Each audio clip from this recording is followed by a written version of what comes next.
here is the Gene-block dead claw. It's made by Atelier-Sai, which, if you remember, is actually... And why is it not focusing? Come on, focus. Was it just my screen being blurry? Hold on for a second. Still blurry. Okay. So if you remember, Atelier-Sai is also the one who did the Dual-Mate series, which I got a few of them. 9 of them. 10. No, I think 11 actually. But it's a box set, so that's my excuse. But yeah, before they do around the same time when they did the Dual-Mate, they also did the BJPM gun shell, which is the same as a Gene-block. Basically, it's actually the same series of toys, but some of them are based on weapons, some of them are based on animal, and then later on there's some based on actual anime series character, which is known as the Mold-Lock series, which I got too. And in this case, this is the generic Gene-block, so it's not the gun shell one. It's actually a more generic group, and this is release number 9, Dead Claw. And to be honest, I never seen any of the other release, but I saw this one back in Hong Kong for about 10 Hong Kong dollars or 20 Hong Kong dollars, which is was it about $6 US, something like that. This set actually comes with parts enough for you to actually build either Dead Claw or Dead Fang, which is the same kit. In here it's described, it looks like that it's actually black and white, but it's complete by luck. You only get one color per box, and they're blind box set, which is why I have cut it on both sides to actually open it up. And in my case, I got the complete black one, so there's no white parts for me to make it like that, which is going to be a problem now that I'm going to review it, because this thing being completely black means that it's going to be difficult to show it. So as you can see, the Gene-block series is basically a whole bunch of ball jointed parts stuck together. Everything here are ball jointed together. There's no peg, no swivel, everything are ball joint. So the Dead Claw is a werewolf, well, humanoid wolf thingy, and all of the silver you can see here are all painted on, just to give it a bit more difference. And it is quite nice in some way. It's very well articulated because everything is a ball joint, so it can do some of the impossible articulation everywhere. Things like that. Feet can completely fold up if you really want to. I don't know why. The tail, although it only bend one way because the ball joint is close up on one way and completely open on the other, so it can only curve this way. But then again, you can just turn them whichever way you want, and yeah, to work. It's not a lot to talk about really. Unfortunately, there's no real molding for the eyes. There is two very small slit vertical molding where the eyes are supposed to be, but it's just a part of a molding for the head sculpt. It's not actually the eye, so you have to paint it on yourself. If you want it to be slanted, if you want it to be pointy on either end, you have to paint it into the shape. Oh, by the way, the jaw does open. So it does open and close. So that's one good thing. The neck is here. So to transform him into the Dead Fang, which, well, my custom version of Dead Fang, because there's a lot more parts to taken apart if I'm going to transform him properly. So I'm going to do a cut down version of the transformation. But to do this, first of all, you need to rip the arm off at the inner torso joint.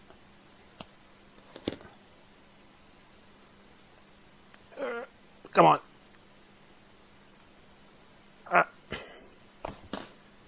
Okay. And you take the leg off. Oh, that's easier. So you're left with the torso. So the first thing you do is extend the tail, just like that, so the tail is even longer. and you just raise the head, raise the neck, raise the head. You turn the torso part around so that together with the piece underneath the neck, they more or less fill out this part of the body. On the leg parts, there's a side piece which you take out,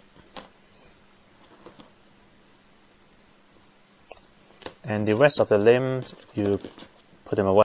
And now we have the limbs for the dead Fang, which are essentially shorter and mounted sideways on. So this is the front limb. I think it is front limb. No, it's not. I think it's a back limb. Okay, now I'm confused. I don't know which one is which. No, that is the front and that is the back, because of the backhand joint shape, basically.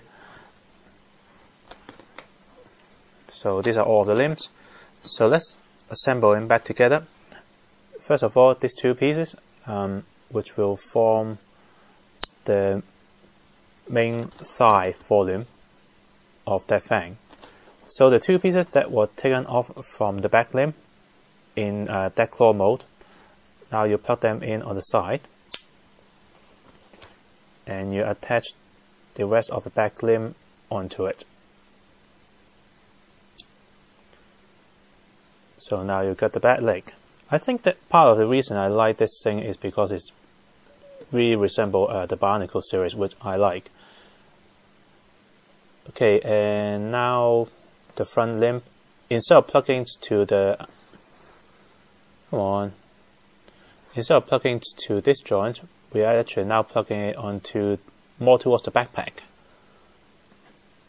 So that is actually plugged in upward. It's slightly awkward, but it will go in, trust me. And here is that Fang. I think it's that Fang. Yeah, it is. So it's basically a wolf with a really, really long tail, much longer than a real wolf would have. It's almost as, I would say, yeah, by the look of it, it looks like more like a crocodile tail. Its articulation is again pretty good. It's brighter when my arm is not in this. So once again, because everything is ball jointed, it's quite easy to pose him around for different articulation. Quite good. Once again, the volume is filled up pretty well. The one thing that might be missing and is sort of missing thing is there's hardly any torso part for articulation at all. There is a joint for more or less the back half of the upper torso, which is actually on the ball joint, so that actually can swivel around, but it's not. It will only move the upper part of the body, but not the chest, which makes it look really, really odd. So I would have preferred a ball joint in the center at the waist to allow it to actually twist. That would be a better joint than what we have here right now. But then again, this thing is very cheap, so I'm not going to complain. But we are now left with loads of parts. We got 4 limbs. So those are the parts from that claw. But we also have a lot of spare parts left over, because 2 of the frames are the same in order to build the limbs for that claw and that Fang.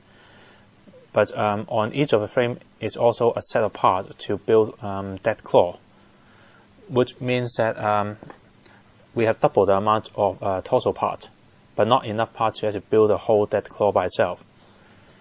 So yeah, these 2 parts you don't really have any use. There's a whole bunch of joints, by the way. I just decided to actually link them together just to mess around with. And if you like to mess around with this sort of thing, you can also try to build a random mech by yourself. Sorry if you're actually not very interested in this sort of me building random bits and pieces together. because well, to be honest, there's not much to say about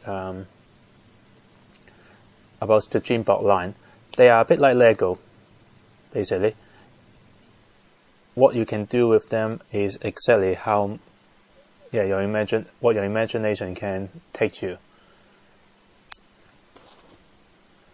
So with all the leftover parts, you can actually build some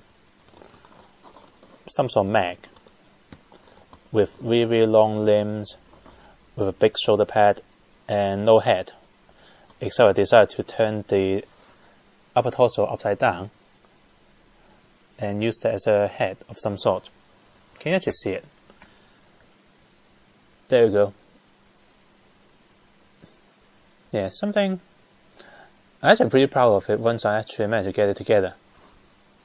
I thought it is actually pretty cool. So that's basically it. Unfortunately, I think Atelier-Sai is more or less dead right now. I haven't seen a lot of release from them in any form. But if I got a chance to find more of them, I will definitely going to pick them up. They're fun to mess around with. And they're probably going to be useful as an armature if you're going to make your own model kit as well. So that's about it from me. Join me in the next review.